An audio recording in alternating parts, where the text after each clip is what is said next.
कृष्ण कृपा हो तभी कृष्ण का नाम ले सकोगे।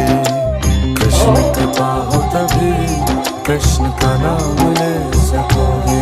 अगर कृष्ण का नाम ले सको, हरि का नाम ले सको, तो समझो कृष्ण कृपा है।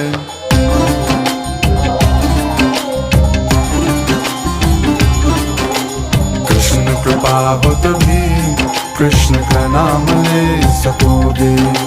कृष्ण कृपा हो तभी कृष्ण का नाम ले सकोगे।